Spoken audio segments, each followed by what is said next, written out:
It was a night when the wind whispered like it carried forgotten secrets. The moon hung low, pale and cold, casting silver shadows on the lonely highway. Daniel had been driving for hours, trying to escape not from a place but from his own thoughts. The road ahead was silent except for the hum of his old car, yet there was a feeling, the kind that makes you glance into the rearview mirror expecting to see someone. Somewhere between mile marker 32 and 33, his headlights caught something strange, a faint white shimmer moving along the edge of the road. At first he thought it was fog, but it wasn't.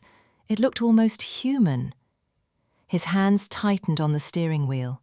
Every instinct told him to keep driving, but something in his chest, a pull he couldn't explain, made him slow down. The figure stepped closer to the road. It was a woman, her hair drifting in the wind like it belonged to another century. She didn't wave. She didn't speak. She just looked at him, her eyes glowing, not with light, but with something deeper, urgency.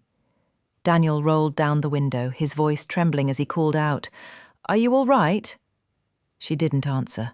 Instead, she slowly raised her hand and pointed down a narrow dirt path that cut through the woods. No words, just that silent gesture. Daniel's heart pounded. He didn't know why, but he felt if he ignored her, something terrible would happen. Against all reason, he turned his wheel and followed the path. The trees closed in around him, their branches forming black claws above the road. The deeper he drove, the quieter the world became. No wind, no insects, nothing. After a mile, his headlights fell upon a small wooden bridge. It looked ancient, sagging under its own weight. He stopped the car, every nerve screaming that this place was wrong. And then the woman appeared again, this time standing in the middle of the bridge. She raised her hand once more, but this time she shook her head slowly. Daniel didn't understand until he heard it. The sound of wood splintering, a groan from deep within the structure. The bridge began to sink into the black water below.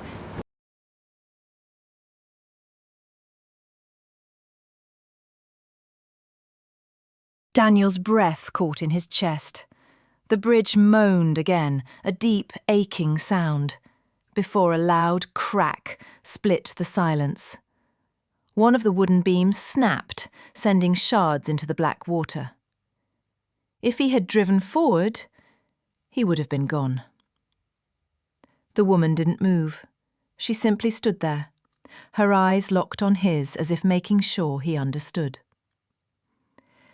Daniel opened his door, stepping out into the night. "Who are you?" he whispered, but the question was stolen by the wind. The woman gave him one last look, a faint, almost sorrowful smile, and then she faded. Not into the shadows, into nothing. The forest seemed to breathe again. Crickets began their quiet song, and the wind carried the scent of rain. Daniel returned to his car, his mind spinning. Had he imagined it? No, the collapse of the bridge was too real. His hands trembled as he turned the car around and found the main road again. 20 minutes later, flashing lights appeared ahead. A police roadblock. An officer waved him down. "You came from that way?" the man asked, pointing toward the direction Daniel had just left. "Yeah," Daniel replied. The officer's face tightened. "You're lucky.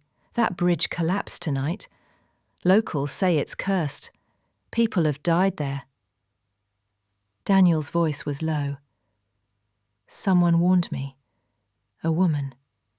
The officer froze. "Describe her." Daniel did. Every detail. The officer's eyes softened. "You just described my grandmother. She died 30 years ago. She lived near that bridge and she died trying to stop a bus from crossing during a flood. She saved dozens that night." The world felt suddenly heavy, yet lighter at the same time. Daniel drove away, his heart no longer carrying the same weight it did hours ago. He realized something. Maybe, just maybe, the things we fear aren't always here to hurt us. Sometimes they're here to guide us. And from that night on, Daniel didn't feel like he was running anymore. The road still stretched ahead, long and uncertain, but he carried a quiet strength, because he knew somewhere out there, unseen hands might still be pointing the way, away from danger and toward a second chance at life.